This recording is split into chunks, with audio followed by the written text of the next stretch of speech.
Let me say something that will make a lot of people uncomfortable because it directly contradicts what you've been taught your entire life. Attraction does not disappear with age. It exposes what was already there.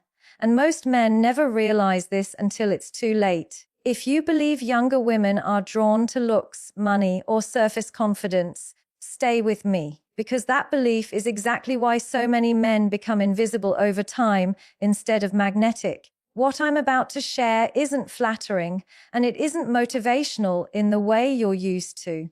It's clarifying. And once you hear it, you won't be able to unsee it in yourself or anyone else. There's a reason some men become calmer, more respected, and more attractive as they age, while others grow louder, more defensive, and increasingly ignored. The difference has nothing to do with genetics or luck. It has everything to do with how they relate to themselves, to uncertainty, and to power. Most people never question why certain men can walk into a room and shift the energy without saying much. Why conversations slow down around them. Why they're listened to differently. Why they're remembered. That effect isn't accidental, and it's not taught anywhere. This video isn't about pleasing anyone.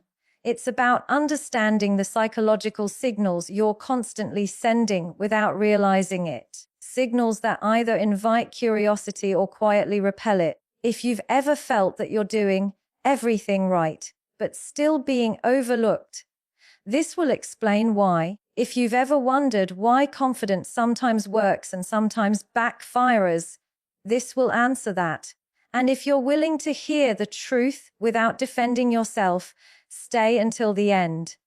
Because the men who understand this don't chase attraction, they become unavoidable. When we talk about attraction, most people rush straight to surface-level explanations. Age gaps, looks, lifestyle, money. But those explanations are lazy.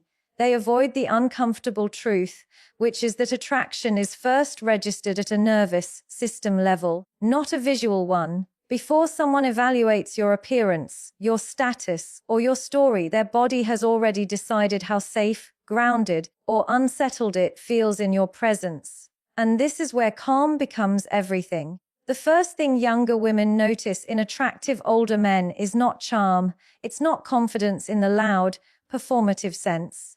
It's stillness, a quality that is increasingly rare in a world addicted to speed, urgency, and constant self-presentation. Stillness isn't passive, it's contained. It signals that this person is not ruled by impulse, anxiety, or the need to prove something. And psychologically, that reads as strength. Think about how most people move through life. They rush their words, they rush their emotions, they rush to explain themselves, justify themselves, defend themselves. That rushing is not energy, it's leakage. It's the nervous system signaling uncertainty. When someone speaks quickly, reacts instantly, or fills every silence, they are unconsciously asking to be regulated by the other person. They want reassurance, they want validation, they want the interaction to stabilize them. An attractive older man does the opposite. He regulates himself. He pauses before speaking. He doesn't interrupt silence because silence doesn't threaten him. He doesn't overcorrect when misunderstood. He doesn't scramble to manage impressions. That calm tells the other person, I am not overwhelmed by this moment. And that message lands before a single word is processed intellectually. Younger women live in a world saturated with overstimulation, notifications, social comparison, emotional volatility, constant performance. Most men they encounter mirror that chaos. They react quickly. They pursue aggressively. They mistake intensity for depth. So when someone enters the room who is composed, unhurried, and internally anchored, it stands out immediately. Not as excitement, but as relief. Calm creates contrast. And contrast creates attraction. This calm is not indifference. That's an important distinction. Indifference is numb. Calm is present. A calm man is paying attention, but he's not gripping the outcome. He's engaged without being entangled. He listens fully, but he doesn't disappear into the other person's emotional field. He maintains himself while being connected. That balance is deeply regulating to be around. From a psychological perspective, this taps directly into attachment dynamics. Humans are drawn to people whose nervous systems feel stable, especially those who grew up around emotional unpredictability, which is more common than most people admit. Calm signals consistency. It signals safety without suffocation. It says, "You don't have to manage me." And here's where age quietly becomes an advantage. Not because of years, but because of exposure. A man who has lived long enough to experience disappointment, loss, failure, rejection, and uncertainty, and didn't collapse under it, carries those experiences in his posture, his pacing, his tone. He no longer panics at discomfort. He knows emotions rise and fall. He doesn't catastrophize moments. That embodied understanding can't be faked. Younger men often mistake confidence for assertiveness. Louder voice, strong opinions, immediate reactions, but real confidence is slower. It allows things to unfold. It doesn't need to dominate space to secure it. And younger women, whether consciously or not, are exquisitely sensitive to this difference. They notice how you handle pauses. They notice how you respond when plans change. They notice whether your mood shifts based on their approval. Stillness reveals whether your sense of self is internally generated or externally dependent. Another important layer here is predictability. Calm men are emotionally predictable, even if their lives are complex. You know where you stand with them. There's no emotional whiplash, no sudden withdrawal, no overinvestment followed by resentment. That steadiness allows attraction to grow rather than spike and crash. This is why calm is often mistaken for mystery. It's not that the man is withholding.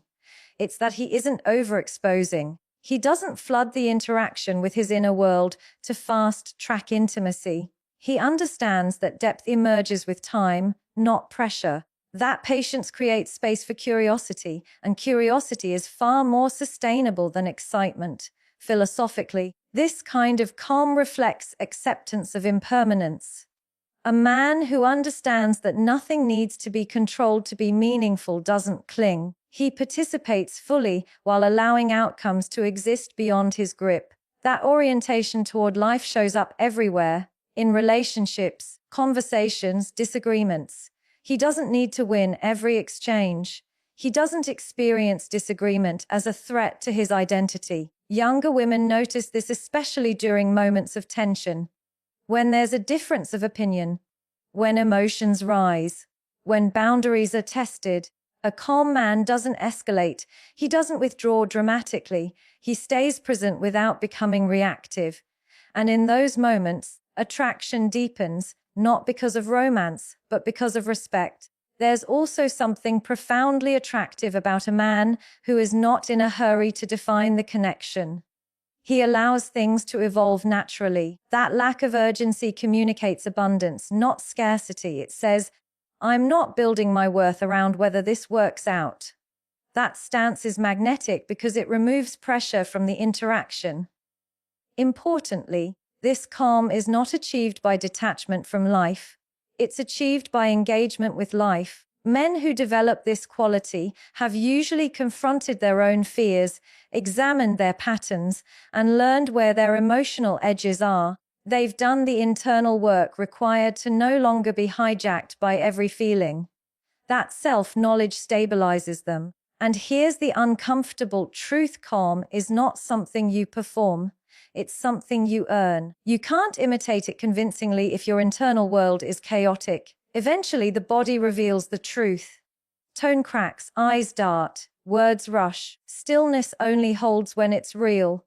That's why this point connects seamlessly to everything else. Emotional control, lack of neediness, purpose. They all stem from the same source, an internally regulated self. Calm is the foundation. Without it, everything else becomes compensation. So if you're listening to this and thinking, how do I become calmer? The answer isn't techniques or tricks. It's tolerance. The ability to tolerate uncertainty, to tolerate silence, to tolerate not being chosen immediately, to tolerate discomfort without rushing to escape it. Every time you stay with discomfort instead of reacting, you strengthen this muscle. Calm is built when you stop trying to manage how you are perceived and start managing how you respond. And when you do that consistently, something subtle but powerful happens. People begin to orient toward you. Conversations slow down around you. Emotional intensity stabilizes in your presence. Attraction emerges not because you demanded it, but because your nervous system invited it. The final thought to leave you with is this: calm is not the absence of desire. It's the absence of fear running the desire. And the man who learns that difference doesn't chase attraction, he becomes the place where it naturally lands. When people hear the phrase emotional strength, they often imagine emotional expression, vulnerability on display, big feelings articulated eloquently. But attraction doesn't emerge from emotional exposure alone.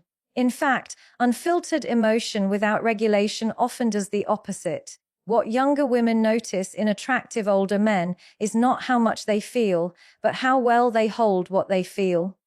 That distinction is subtle, but it's everything. Emotional gravity is the ability to stay centered when emotions are present, yours or someone else's. It's the capacity to experience intensity without becoming it. Most people are pulled around by their emotions like weather. A good interaction makes them euphoric. A small rejection destabilizes them. A disagreement feels like an attack. That emotional volatility is exhausting to be around, even when it's wrapped in charm. An attractive older man doesn't outsource his emotional stability to the room. He doesn't need the conversation to go well in order to feel okay. He doesn't need agreement to feel respected. He doesn't need constant reassurance to stay engaged. That internal anchoring creates a kind of psychological weight. When he speaks, it lands. When he listens, it feels deliberate. When he pauses, it feels intentional rather than awkward. Younger women notice this almost immediately, especially in moments where emotions could easily spiral. When something awkward is said, when boundaries are tested, when vulnerability appears, many men rush in those moments, either to fix, to impress, or to protect their ego. They interrupt, they over-explain, they invalidate without realizing it.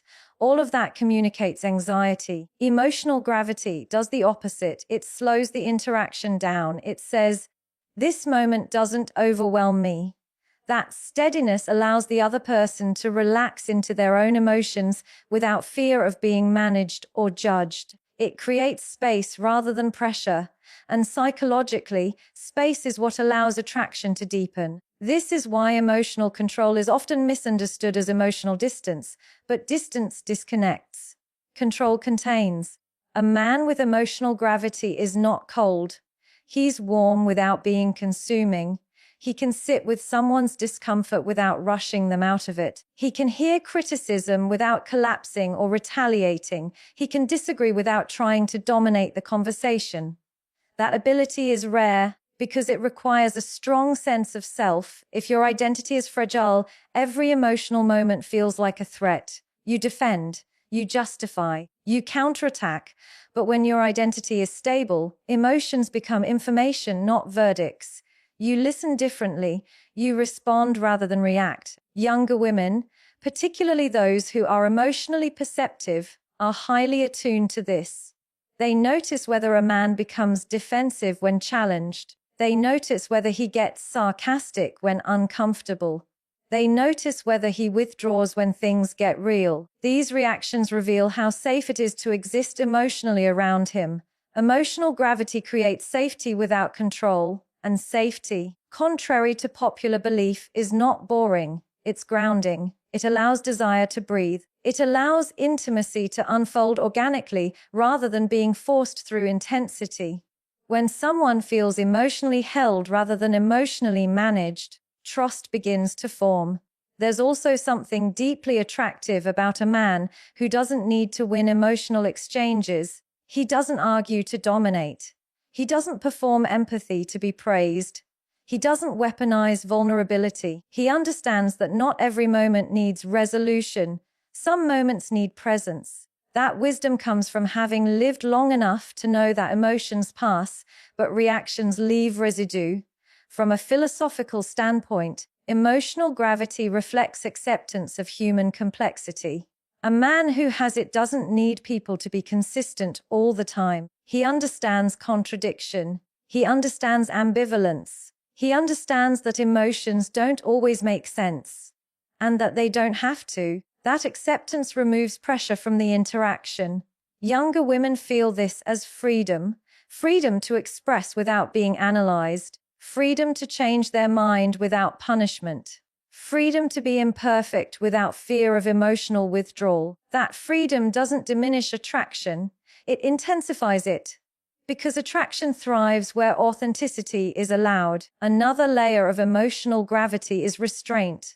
Not repression, but discernment, knowing what to share, when to share it, and why. Many men overshare early as a shortcut to intimacy.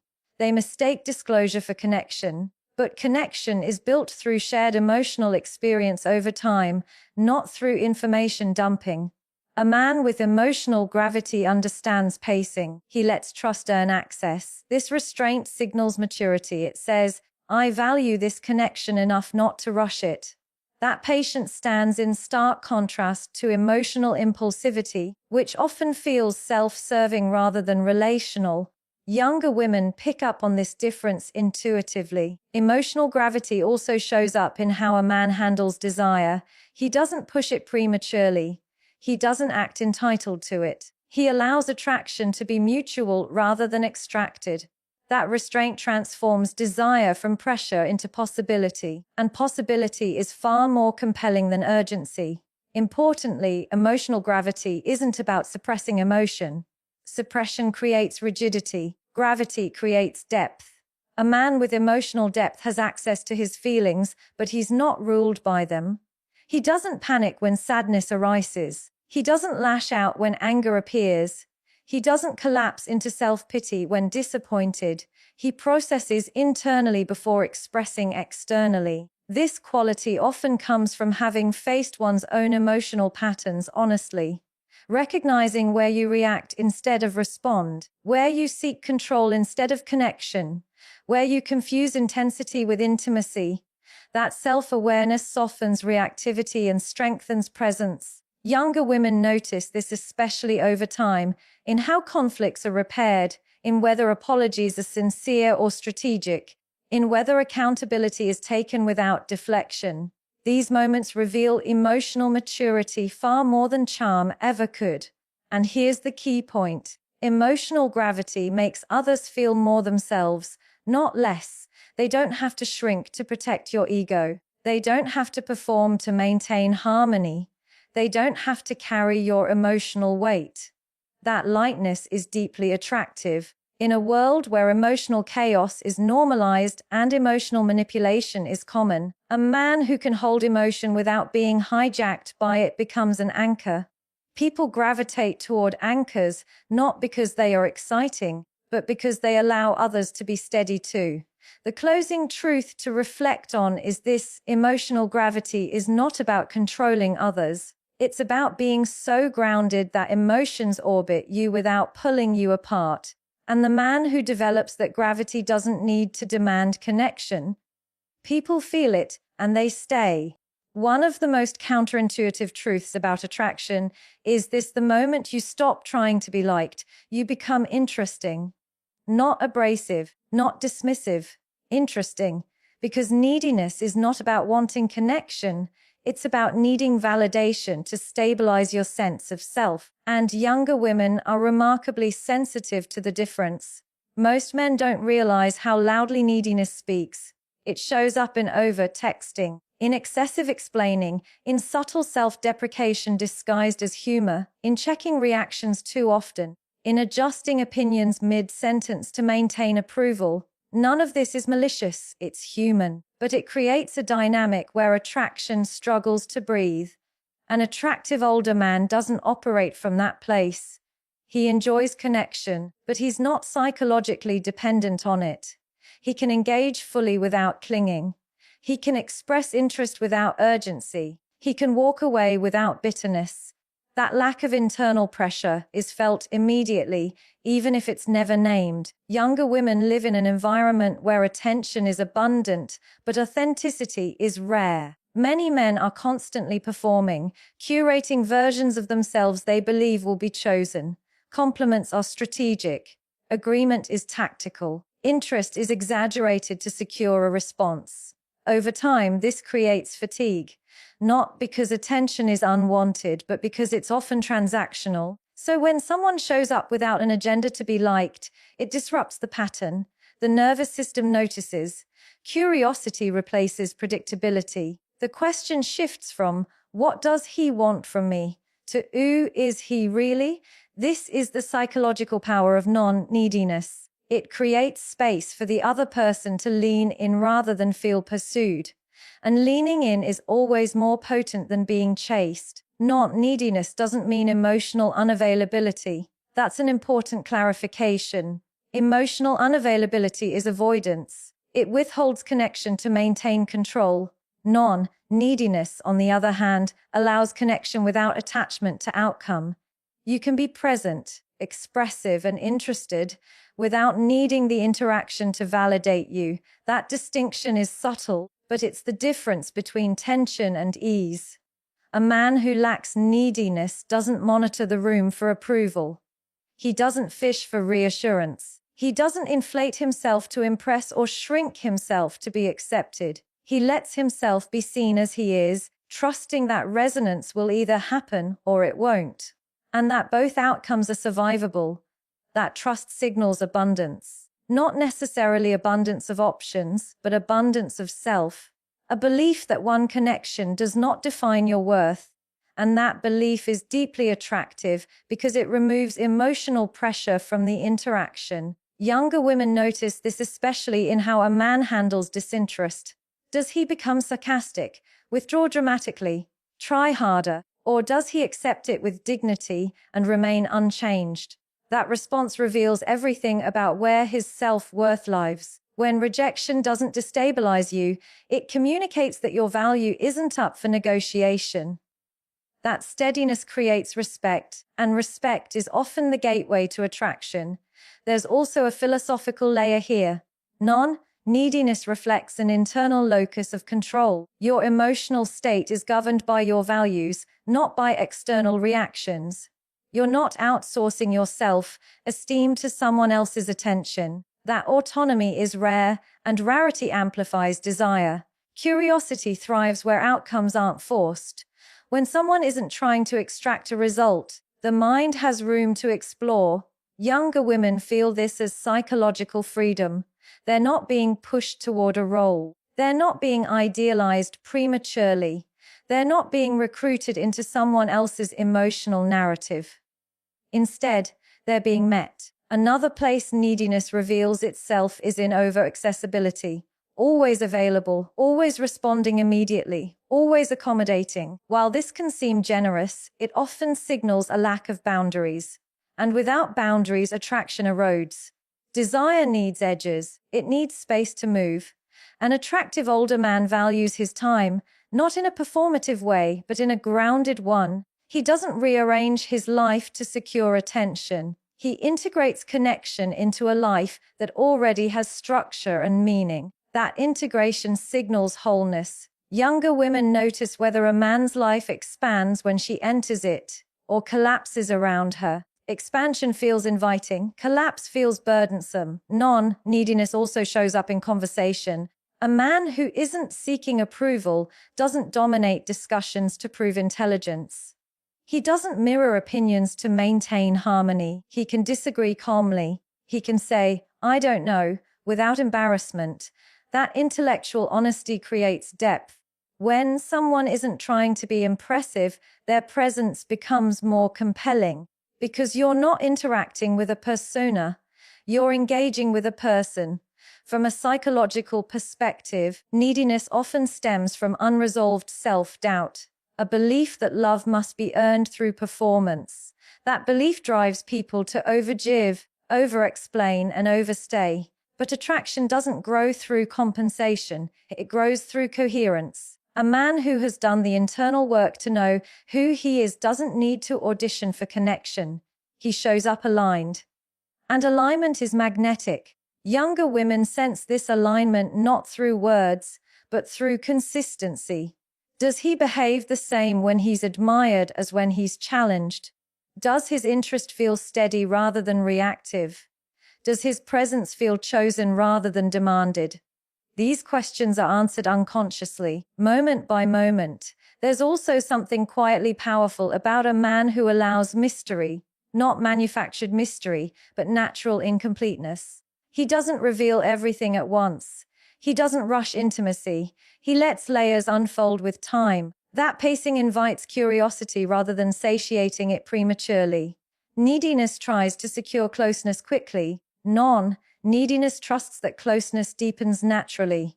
And here's the paradox: when you stop chasing being chosen, you often become more choosable, because people are drawn to those who don't need them to be okay. This doesn't mean indifference.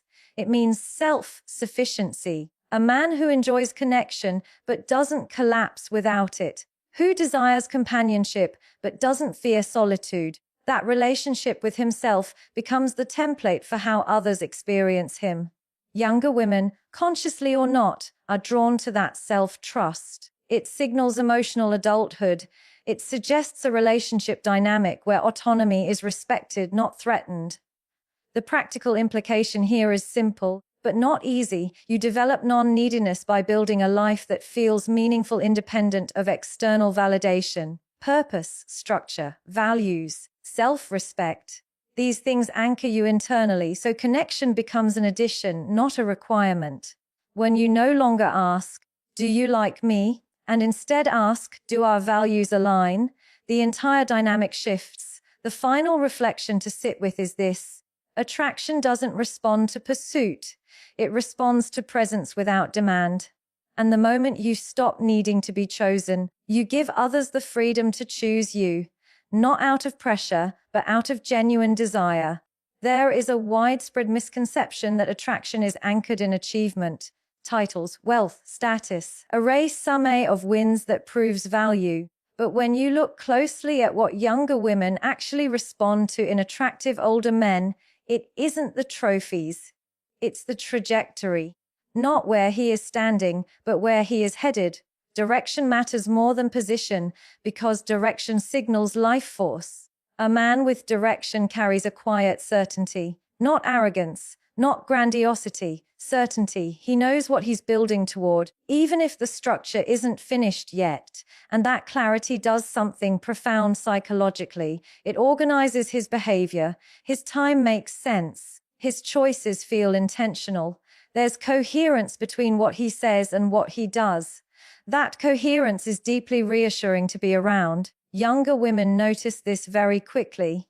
They notice whether a man's life feels like it's moving or stalling, whether his energy is oriented forward or looping backward, whether conversations are filled with plans and principles or with nostalgia and resentment. Direction is revealed not through declarations, but through patterns. A man without direction often compensates with explanation. He talks about what he used to be, what could have been, who wronged him, who didn't recognize his potential. There's a subtle bitterness that leaks through even the most polished narratives. And while sympathy might arise, attraction rarely does, because stagnation, no matter how justified, feels heavy. An attractive older man doesn't live in the past, even if he honors it. He references his experiences without being defined by them. He doesn't romanticize his peak or resent his detours. He understands that identity is not a static achievement but a moving process. That orientation toward growth makes him feel alive. Psychologically, direction signals hope. Not naive optimism, but grounded expectancy. It says, "My life is not finished." And that message matters. People are drawn to those who are still in relationship with possibility. Even uncertainty can be attractive if it's paired with intention. Importantly, direction is not the same as ambition. Ambition chases outcomes. Direction follows values. A man can be highly ambitious and deeply lost. He can achieve relentlessly without knowing why. Younger women often sense this emptiness beneath the drive. It feels hollow, performative, exhausting. Direction, on the other hand, is quieter.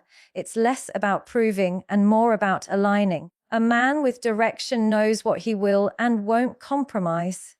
He understands the cost of saying yes to everything. He has boundaries around his energy. That discernment creates stability. Younger women feel safer around men whose lives have shape. Not rigidity, but shape. There's a rhythm to how they live. Work, rest, connection, solitude. Nothing feels chaotic or compulsive. That rhythm signals emotional maturity. Direction also influences how a man relates to relationships themselves. He's not looking for someone to complete him or rescue him from boredom. He's looking for compatibility, alignment, someone who can walk alongside him rather than carry him. That shift changes everything. When a man has direction, he doesn't rush intimacy to fill a void. He allows connection to develop at a pace that respects both people. He doesn't need the relationship to give him purpose, because purpose already exists. That makes the relationship lighter, more spacious, more honest. Younger women notice this in subtle ways. Does he talk about his future as something he's actively shaping or as something he's waiting for? Does he make decisions with intention, or does he drift and rationalize afterward? Does his life feel self-authored or reactive? Direction is also revealed in how a man handles obstacles. Setbacks don't derail him entirely. They recalibrate him. He adjusts course without losing momentum. That resilience is not loud, but it's unmistakable. It communicates competence, not just in the world, but within himself. From a philosophical perspective, direction reflects meaning. A man who has meaning doesn't need constant stimulation to feel alive. He doesn't chase novelty to escape emptiness. He understands why he wakes up in the morning. That understanding steadies him. Younger women are often surrounded by men who are busy but unfulfilled, productive but restless, socially active but internally vague. So when they encounter someone whose life feels intentional, it stands out. Not because it's perfect, but because it's oriented. Direction doesn't require certainty, it requires commitment. Commitment to values, to growth, to becoming rather than arriving. A man can say, I don't have all the answers, but I know the questions I'm living toward. That honesty is far more attractive than false confidence. There's also something deeply grounding about a man who respects time. He doesn't waste it. He doesn't kill it. He invests it. That respect shows up in how he schedules his days, how he shows up to commitments, how he listens. Presence becomes a byproduct of purpose. Younger women notice whether a man's attention feels scattered or directed, whether he's always half elsewhere, chasing the next distraction, or fully engaged in the moment. Direction anchors attention, and attention is one of the most powerful forms of attraction. This point ties back to everything else. Calm emerges when you're not lost. Emotional gravity develops when your inner world has structure. Non-neediness grows when your life has meaning beyond approval.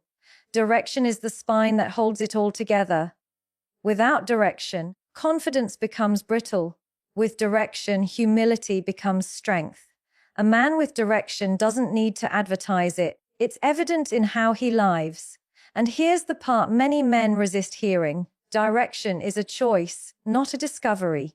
You don't wait to find it. You build it through daily alignment, through saying no to what dilutes you, through tolerating uncertainty while staying faithful to your values, through acting before motivation arrives. Younger women aren't looking for a finished product. They're looking for forward motion, for someone whose life feels like it's going somewhere real, even if the path isn't linear. The final reflection to leave you with is this: attraction doesn't follow success. It follows momentum rooted in meaning. And when you choose direction over drift, you don't just become more attractive to others. You become trustworthy to yourself.